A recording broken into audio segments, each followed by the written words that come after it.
Buenas tardes, profesor, espero se encuentren muy bien.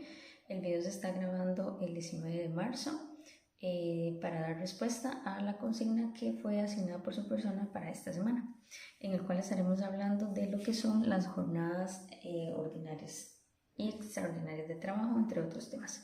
Bueno, para definir lo que son las jornadas ordinarias, estas son el máximo de horas ya estipuladas por la ley, donde el trabajador pues va a estar a disposición de su patrono.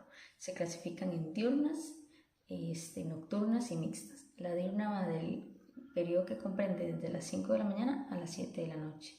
Tienen que ser máximo 8 horas diarias, ¿verdad? Y 48 horas semanales. Sin embargo, se podrían extender hasta 10 horas diarias, pero que esa extensión no vaya a sobrepasar las 48 horas. Tenemos lo que son las jornadas nocturnas que van desde las 7 de la noche hasta las 5 de la mañana y serían 6 horas diarias y 36 semanales. No se permite la jornada acumulativa dentro de este tipo de jornada nocturna. Y lo que son las jornadas mixtas, pues es la combinación que va a haber entre diurnas y mixtas, ¿verdad? Que eso es súper importante. Las jornadas extraordinarias, ¿verdad? Es el tiempo que se va a elaborar más allá de lo que corresponde a la jornada ordinaria. Yo lo entiendo como lo que son las horas extras, por decirlo así, ¿verdad?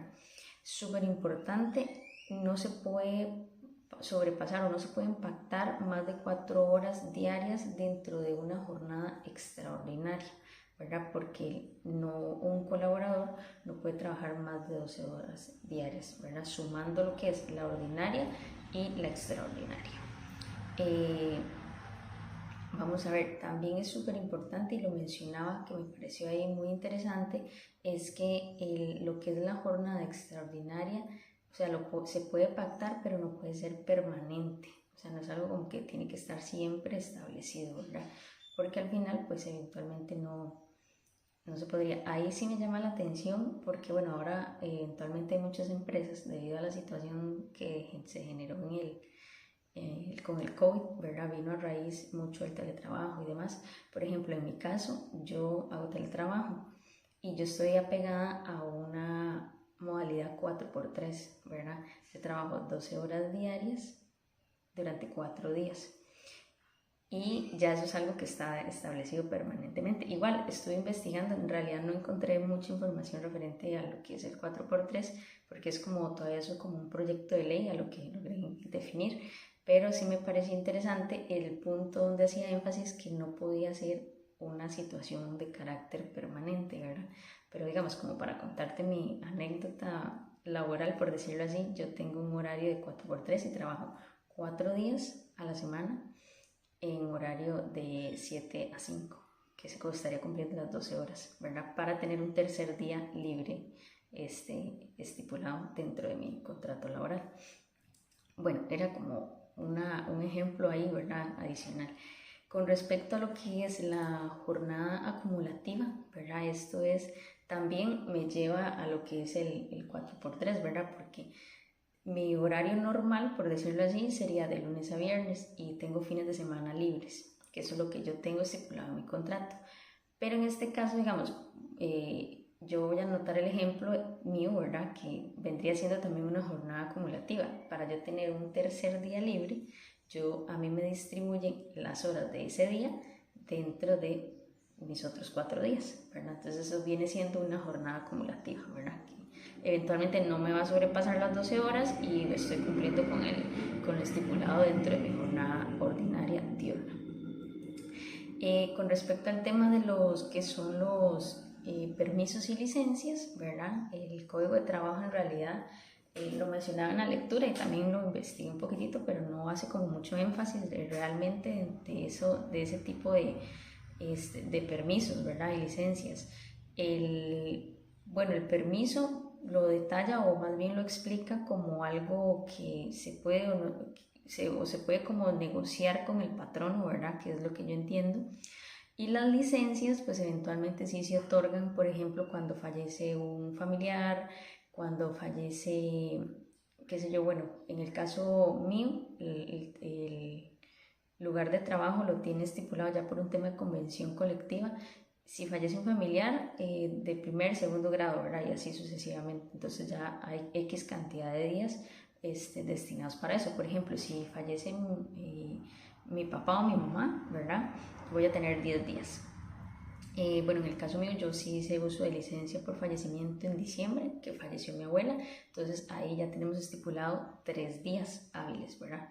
Que tenemos de licencia, y la diferencia, por decirlo así, es que la licencia es remunerada, el permiso no necesariamente tiene que ser remunerado, entonces eso va a depender de la empresa o cómo lo maneje, ¿verdad? El patrón. Por ejemplo, en una empresa en la que yo estuve anteriormente me daban un permiso, qué sé yo, para estudiar, pero me lo remuneraban con la condición de que yo reponía el tiempo que me ausentaba, ¿verdad? Entonces yo ya tenía claro que no me iban a rebajar el mediodía, por decirlo así, o no lo tenía que cargar a vacaciones, pero era un permiso para estudio, entonces lo que hacían era que, bueno, Laura, tal fecha usted repone las horas, ¿verdad?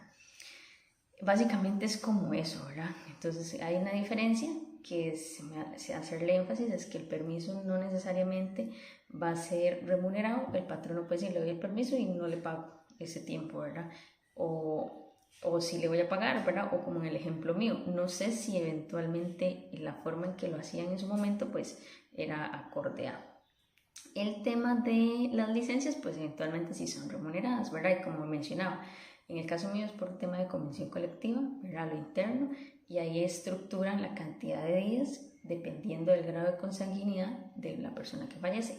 También había otro ejemplo que me llamó la atención, que desconocía, es que en caso de que yo vaya a cuidar a un familiar que ya está en fase terminal, ¿verdad? Eventualmente nos puede otorgar una licencia. Por otra parte, el tema del despido de una mujer embarazada, ¿verdad? Según el Código de Trabajo, pues eventualmente no se puede despedir, ¿verdad? Ya sea que esté en su periodo de embarazo o periodo de lactancia. Sin embargo, si hubiese alguna causa legal, ¿verdad? Sí se podría, pero hay que traer a esa persona como a su forma normal de trabajo, o sea, a lo que entiendo es que tiene que terminar su proceso de lactancia, ¿verdad? Porque el código lo explica claramente que sería un acto discriminatorio, ¿verdad? Entonces es como que pase su proceso y sería una causa legal, ¿verdad? Pues ya fuera de su periodo, entonces eventualmente se puede hacer como el proceso que incurre, ¿verdad? La causa o la situación que implique pues un despido ya legalmente justificado, ¿verdad? Con el tema de lo que es el paro y la huelga, ¿verdad? El paro, según lo que dice la jurisdicción nuestra, es como esa suspensión, ¿verdad? Que se va a hacer temporal de trabajo, debe de ser ordenada, y generalmente el paro va enfocado a lo que son los patronos, ¿verdad? ¿Qué buscan? Pues defender sus intereses económicos, ¿verdad? Y sociales. La huelga va a defender los intereses eventualmente de los trabajadores, ¿verdad? Y es una suspensión centrada, ¿verdad? Y pacífica, que busca pues defender un tema en específico, normalmente pues temas de salario, ¿verdad? Que es como lo que uno usualmente ve en las noticias, ¿verdad? Que está la huelga de lo que es APSE, ANDE, ¿verdad? Que son como los más comunes, ¿verdad? Entonces ese tipo de huelgas. Se pueden iniciar las huelgas y los paros, bueno, de acuerdo a lo que investigué y leí, si hay un sindicato, ¿verdad? Con un mínimo de 3 personas para el tema de las huelgas, ¿verdad? Se pueden iniciar, pero hay que hacer un proceso de votación, por decirlo así. Entonces, si existe un sindicato con un máximo del 50%, ¿verdad? De los votos de los afiliados a ese sindicato, eventualmente se puede llevar a una huelga. Así participen 3 personas mínimo, ¿verdad? Entonces puede ser que una persona diga que estoy de acuerdo con la huelga, voto, pero al final no participó, ¿verdad? Que también no es como muy común que se vaya a dar, ¿verdad? Porque también viene un tema de que, creo que lo hablábamos en otra tarea, ¿verdad? Que a veces hay empresas que como que tienden a dar como una amenaza, ¿verdad? De que si van a participar en una huelga o no, mira cómo lo hacen.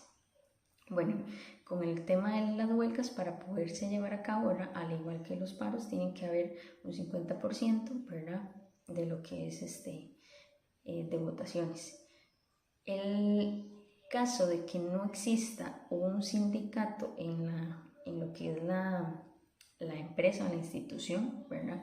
Con un porcentaje de un 35% de los votos del total de los trabajadores, pues se puede llevar a la huelga, ¿verdad?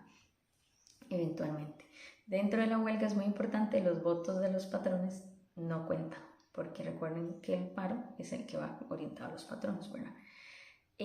¿Cuándo es que se vuelve una huelga o un paro ilegal? Entonces ahí detallar o explicar, ¿verdad? Para que un paro sea ilegal o sea considerado ilegal es cuando los patrones buscan como perjudicar el desempeño normal de sus trabajadores, ¿verdad? Que se lleva a paro porque en realidad quiero perjudicar el colaborador.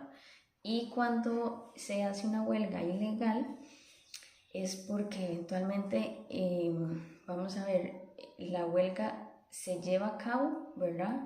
Pero ha generado un desorden en lo que es o puede atentar con los derechos a la vida, a la salud y a la seguridad pública. Entonces, cuando se detectan ese tipo de cosas, una huelga se puede catalogar como ilegal.